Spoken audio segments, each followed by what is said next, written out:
Muito obrigada, professor Miguel Xavier, por ter aceitado participar neste podcast e se falássemos da Europa.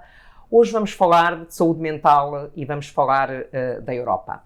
Eu li uma entrevista que deu há algum tempo, não muito, ao Diário de Notícias, em que dizia que quando se fala de saúde mental, fala-se de educação, trabalho, segurança social, tecido empresarial, população.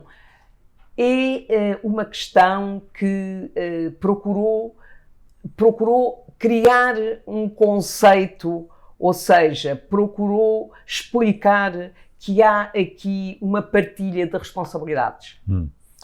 Bom dia e muito obrigado pelo convite e pela oportunidade. A pergunta é interessante, mas não tem só uma resposta, tem pelo menos duas ou três. Quando se fala em saúde mental, a maior parte das pessoas, o clique que lhes dá é para a doença mental. E isso tem sido uma das tarefas mais persistentes da Organização Mundial de Saúde, e eu estou muito de acordo com isso, em tentar acabar com esta ligação imediata entre saúde mental e doença mental. Porque a saúde mental é muito mais vasta que a doença mental. Engloba, mas é um contínuo que começa com o bem-estar da pessoa, passa pelo sofrimento psicológico, pela doença e pela incapacidade. E nós, às vezes, é difícil pormos linhas vermelhas a separar umas coisas e outras. De modo que, quando se fala em saúde mental, tem de se lançar uma mensagem e tentar passar uma mensagem, que não é fácil, de que nós não estamos só a falar de doença. Porquê? Porque se nós estivermos a falar de doença, muitas vezes aquilo que vem em sequência a isso então que respostas há? Bem, são as respostas que os serviços de saúde dão a essas mesmas doenças. E aquilo que eu tenho, isso sim, feito desde há muito tempo e continuo a fazer e continuarei sempre, é tentar dizer que os problemas de saúde mental não são apenas problemas dos Ministérios da Saúde. Porque aí era mais simples. Era um bom orçamento e lá aquilo lá andava. A questão é que para haver a saúde mental numa população, os fatores que a determinam estão a montante. Não tem a ver com a doença. Estão a montante. E são problemas de natureza fundamentalmente socioeconómica, cultural, social. São esses que nós sabemos que estão na gênese da maior parte das doenças mentais. Especialmente aquelas que têm uma menor carga genética, que são as mais graves, a esquizofrenia, a doença bipolar, essas têm uma carga genética maior, mas daquelas que nós chamamos as doenças mentais comuns, traduzido um pouco à letra do inglês, os fatores determinantes são fatores sociais. Ora bem, se são fatores sociais, ou bem que se intervém nesses fatores, ou então não se pode estar à espera que seja o serviço de saúde, seja de que país for, a resolver uma situação que está a montante. E esta é uma mensagem que é, para mim, a mensagem-chave aqui no meio disto tudo. A saúde mental tem sido, esta questão tem sido muitas vezes tratada na Organização Mundial de Saúde através de um lema. E esse lema é saúde mental em todas as políticas. E eu estou de acordo com isso. Ou seja, ou há medidas que promovem a saúde mental, não é que evitam a doença, é que promovem a saúde mental. Através da escola, através do trabalho, através de tudo isso que tem a ver com o meio ambiente da pessoa. Ou então, nós teremos de ficar à espera que as pessoas adoeçam e depois tentar tratá-las. Eu não me parece que seja esse o melhor investimento. Nós já lá vamos, mas exatamente o Parlamento Europeu propõe que 2023 seja o ano europeu da saúde mental. E é por isso que esta conversa tem interesse. Mas eu olhei para os dados da OMS e aquilo que nós vemos é que antes da Covid, 1.000 milhões de pessoas viviam com uma perturbação mental, 14% dos quais adolescentes. No primeiro ano da pandemia, as taxas de depressão e de ansiedade aumentaram cerca de 25%, o investimento não aumentou, segundo a OMS, e ainda, segundo a OMS, apenas 2% dos orçamentos nacionais de saúde e menos de 1% da ajuda total internacional à saúde são consagrados à saúde mental. Por outro lado, em junho de 2022, a OMS apela a todos os países para que reforcem o investimento na saúde mental, afirmando que o sofrimento é enorme e foi agravado com a Covid-19. E eu peço o seu comentário a esta evolução, tendo em conta exatamente aquilo que disse, que a saúde mental é saúde mental e não é só doença. Pois, aqui estamos a falar de impacto e estamos a falar de Covid. O impacto dos problemas de saúde mental já vinha muito antes do Covid. estavam escondidos e falava-se pouco disso. A vantagem que o Covid deu foi que trouxe a saúde mental para a primeira linha, não é? Do ponto de vista mediático, na televisão. O problema entrou em casa das pessoas, as pessoas começaram a ver os miúdos a deprimirem-se, a andarem ansiosas, a não dormirem. E perceberam que o problema não era só um problema dos outros, era deles próprios. Quando uma sociedade percebe que o problema não é só dos outros, mas também é dela própria, começa-se a mobilizar. E começa aí o estigma a baixar e começa a ficar mais sensibilizada. E o Covid deu uma grande ajuda nisso. Porque em termos de prevalência das doenças, vamos lá ver. Eu não queria comentar os dados da OMS no global, mas posso comentar os europeus e os portugueses em particular.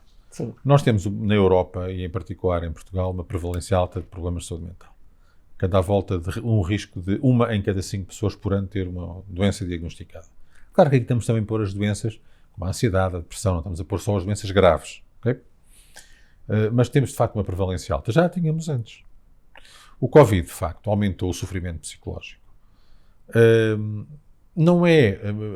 O aumento maior não é a nível propriamente das doenças diagnosticadas, mas é ao nível dos sintomas que nós chamamos subsindromáticos, ou seja, que não têm os critérios totais para nós dizermos que existe um diagnóstico mas que dão sofrimento à pessoa na mesma. E isso aumentou imenso. Aumentou no confinamento e depois, quando acabou o confinamento, baixou. Depois aumentou outra vez no segundo confinamento, já não tanto. E quando o segundo confinamento baixou também outra vez. Ou seja, houve um aspecto muito existencial, muito reativo naquilo que aconteceu na saúde mental na relação com o Covid. E eu diria que, se calhar, com outra circunstância que fosse análoga, teria acontecido exatamente a mesma coisa. Claro que o Covid vinha com uma carga de risco de morte enorme, de desconhecido, e de maneira que é normal. E de confinamento. As famílias tiveram de passar a viver juntas, coisas não estavam habituadas. E é normal que tenha acontecido esse aumento do sofrimento psicológico, que depois baixou. Ora, como é que o investimento entra aqui? Bem, o investimento entra aqui que antes do Covid era baixo. E o Covid deu uma ajuda importante no sentido de sensibilizar, eu acho, os governos e as populações para que este investimento tem de aumentar. Na Europa, não há cálculos exatamente seguros de quanto é que se gasta em saúde mental dentro daquilo que é o Orçamento Geral da Saúde. Certo. Mas nós calculamos que em Portugal andará à volta dos 5%. Okay? Ora bem, nós sabemos que a carga, o impacto das doenças mentais na sociedade, custos diretos e indiretos, anda à volta, dentro do âmbito geral de todas as doenças, de 15%. De maneira que o lógico aqui seria que nós tivéssemos 15% do orçamento da saúde. Então, se somos responsáveis por 15% do impacto, devemos ter 15%. E temos 3 vezes menos. Há países que estão muito mais à frente de nós. O país mais à frente é o Reino Unido, desde há muito tempo, que já tem aplicado 14, 15% do budget geral do Serviço Nacional de Saúde. Há países do norte da Europa andam pelos 10, 11, 12%. Nós temos de aumentar este valor em Portugal, e eu costumo dizer isto, que Portugal tem de se preparar psicologicamente e financeiramente para que nos próximos anos este valor possa, o que nós temos cá em Portugal, possa no mínimo ser duplicado. Porque, de facto, não sendo este apenas um problema de financiamento, também é um problema de financiamento. E eu aí acho que o Parlamento Europeu está a fazer bem o seu trabalho ao chamar a atenção para isto.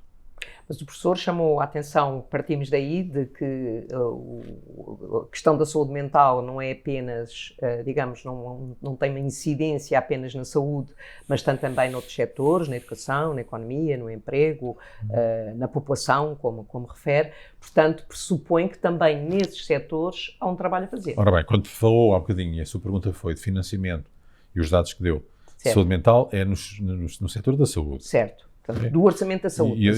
Portanto, eu estou a dizer que, do ponto de vista do orçamento da saúde, na minha opinião, deveria haver uma duplicação nos próximos anos, não se faz de um momento para o outro, num país que não é rico. E para além disso... Agora, para além disso, depois há o enquadramento global do país. Nós sabemos, por exemplo, que um dos fatores mais fortes para o aumento do risco de aparecimento de uma doença depressiva, ansiosa, etc., é a pobreza. O outro, a desigualdade social. Ora, essas são coisas que existem na Europa, não é? E nos países mais que noutros. No nosso país, por exemplo, existe muita pobreza e existe uma desigualdade social bastante elevada. Atuar nesses fatores é um primeiro caminho e o mais importante para ter uma boa saúde mental na população. Se não se atua aí, vai ser muito difícil. Portanto, só se atua no curativo e não no não pode preventivo. Ser, não pode Exatamente. ser. Nem é só do preventivo. Antes da prevenção existe uma coisa que se chama promoção. Pois. A prevenção já é uma coisa relacionada com, vamos lá ver se esta doença não aparece. Prevenir uma doença. Okay? Outra coisa é promover o bem-estar, promover a literacia, promover os aspectos positivos da vida. Promover uma boa legislação laboral, promover que na escola haja campanhas contra bullying. Tudo isto são coisas de promoção. E são sempre as mais esquecidas em toda a parte. Não é só um problema português isso. Sim, toda a gente se queixa. Isso. Uma terceira questão. O Parlamento Europeu adotou em 2020 uma resolução sobre a estratégia da União Europeia em matéria de saúde pública no pós-Covid. E nesta resolução o Parlamento Europeu reconheceu a saúde mental como um direito humano fundamental. E ao mesmo tempo apelou a um plano de ação da União Europeia em matéria de saúde mental. Qual é a sua reação a esta ideia de que a saúde mental seja um direito humano fundamental? Eu estou totalmente de acordo. Aliás, eu acho que uma das questões mais importantes daquilo que é, neste momento, o combate internacional pela saúde mental tem exatamente a ver com a questão dos direitos humanos. E porquê? Porque ficou evidente, principalmente naquilo que se recolheu no século passado, não é? E ainda hoje, de inúmeras violações dos direitos humanos no que diz respeito às pessoas com doença mental. Aí sim, principalmente às pessoas com doença mental mais grave. Okay? E que eram problemas que estavam escondidos normalmente atrás dos muros dos asilos psiquiátricos. E houve, de facto, um trabalho muito importante de associações em todo o mundo a mostrar que havia, de facto, violações importantes dos direitos humanos. E esta questão é uma questão que tem vindo cada vez a tomar um papel mais cimeiro quando se tenta fazer uma abordagem integrada dos problemas de saúde mental, em que se põe lá sempre a detecção precoce, a integração com os outros setores, educação, a justiça, o mundo laboral, tudo isso, o financiamento e, finalmente, os direitos humanos, que são uma área absolutamente crucial, porque, de facto, eu considero que há, para além dos atropelos que têm havido nas últimas décadas, séculos, aos direitos humanos das pessoas com doença mental, se nós acharmos que as pessoas estão a ter, nesta área, um financiamento que é 3 vezes inferior àquilo que é necessário, nós não poderemos achar que o direito destas pessoas está a ser cumprido. Sim, claro. Ora, este problema é um problema que existe em Portugal e existe nos outros países da Europa também. É por isso que o Parlamento Europeu tem feito, de facto, uma campanha importante e ainda bem que elegeu o 2023 como um ano importante para a saúde mental. Era difícil ser diferente. Depois, de facto, do boost, do impulso que o Covid deu a esta área, sim, é difícil ser não diferente. tanto pelo número de doenças que provocou, sim, mas pelo mal-estar psicológico que provocou e pela generalização desse mal-estar. Enquanto isto era um problema de meia dúzia de pessoas estavam internadas em hospitais, ninguém dava muito por isso. A partir do momento em que é um problema que nos entra em casa, toda a gente começa a dar por isto. E digamos que tentam tantas coisas negativas, o Covid tivesse a coisa positiva. Sim. Mas exatamente nesta linha de haver iniciativas na área da saúde e haver uma dimensão europeia em que a União Europeia possa, de facto, ter, digamos, um apoio mais significativo do que tinha antes, a União Europeia decidiu criar um programa europeu. Portanto, aqui, quando nós dizemos que sim, é necessário haver ação, criar um programa europeu, que é o EU for Health, que tem exatamente um orçamento significativo em que uma das dimensões é exatamente o apoio à saúde mental. Mas agora vamos diretamente à questão do Ano Europeu da Saúde Mental. E o Parlamento Europeu, em julho do ano passado, aprovou uma resolução em que, e vou citar, insta as instituições da União Europeia e dos Estados-membros a reconhecerem os níveis elevados de problemas de saúde mental relacionados com o trabalho, a necessidade de erradicar a violência, a discriminação e o assédio no trabalho, a adoção de legislação que estabeleça requisitos mínimos para o teletrabalho em toda a União, horários de trabalho flexíveis para ajudar a mitigar o stress associado ao trabalho, educação em matéria de saúde mental e formação para os empregadores. Eu, olhando para estes objetivos, vejo aqui muitas das respostas a algumas das questões que colocou. E é exatamente pedindo à Comissão Europeia que estes objetivos sejam atingidos, que nós propomos que o ano 2023 seja o ano europeu da saúde mental. Normalmente o conceito de ano europeu, o que se pretende é, durante o ano, ser matemática, que é fundamental, que está na agenda política durante o ano inteiro, e poder esse debate gerar iniciativas políticas ou iniciativas legislativas que possam responder a estas necessidades. O professor já disse que era uma boa iniciativa do Parlamento Europeu considerar o ano de 2023 o ano europeu da saúde mental, mas gostava também de ter o comentário sobre o conjunto destas iniciativas, se elas respondem ou não às necessidades na linha do que referiu e das diferentes dimensões que tem a saúde mental. Pois, eu acho que respondem, estão bem elencadas, estão bem listadas. A questão que se coloca, e na medicina toda e na saúde mental em particular, é que uma coisa é listarmos bons princípios, outra coisa é passarmos os princípios aos atos, não é? E a palavra-chave que eu diria aqui é implementação. Como é que se implementam as coisas?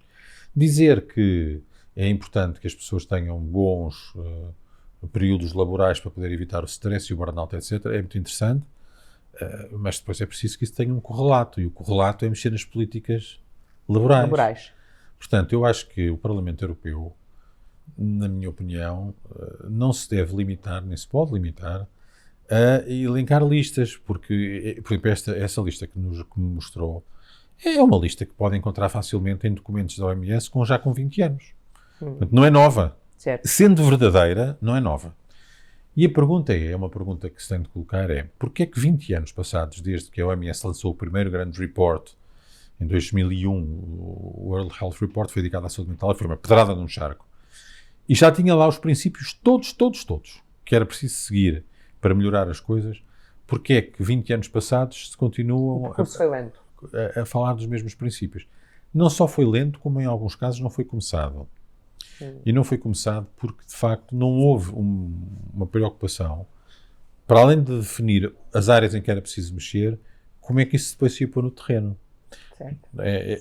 Nós, por exemplo, a propósito do Programa Nacional de Saúde Mental em Portugal, eu, quando fui chamado, em 2018, para o implementar, já estava escaldado com o de 2010, onde tinha estado, não é? Quando foi feito o grande Plano Nacional de Saúde Mental, que era um ótimo plano, que aliás está em vigor ainda, mas que não tinha claras as estratégias de implementação. De maneira que aquilo que me preocupa acima de tudo hoje em dia não é saber se isso é verdade ou não. Isso é verdade e sim.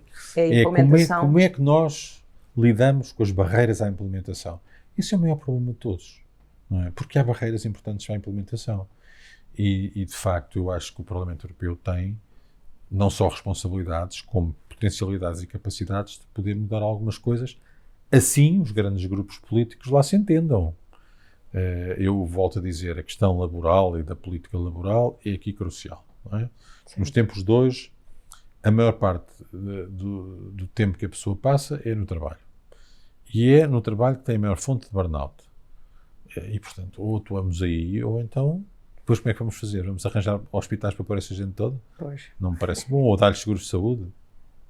Talvez fosse melhor mexer um bocadinho na legislação laboral e passar das palavras aos atos. Quer dizer, não é difícil, estou convencido, encontrar um consenso sobre o que é uma jornada laboral que de alguma forma proteja contra o burnout. Basta ver o trabalho que as multinacionais americanas têm feito, provavelmente as ligadas às tecnologias, no sentido de darem um ambiente e um contexto de trabalho preventivo do burnout.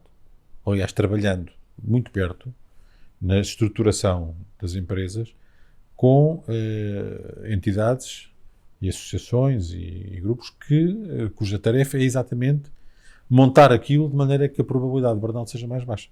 Eu acho que aí o Parlamento Europeu pode ter uma palavra muito importante, porque é uma estrutura muito importante para nós todos. Tenho muitas esperanças. Nós também temos esperança que finalmente seja possível tomar esta decisão, por um lado, e, por outro lado, que o Parlamento Europeu, estas propostas, esta ambição que coloca aqui, poder ser transformada, como diz, em ação concreta, em implementação, e, sobretudo, o que acontece normalmente neste tipo de decisões na União Europeia é que, se há um compromisso político, também há o financiamento respectivo para que o compromisso se possa desenvolver. Mas, como disse muito bem, não é só o financiamento. Não. Há outros domínios onde é necessário e é urgente agir. Muito obrigada, professor, por ter aceitado participar. Hoje debatemos a Europa na saúde mental e no papel que a União Europeia pode ter aí. Muito obrigada.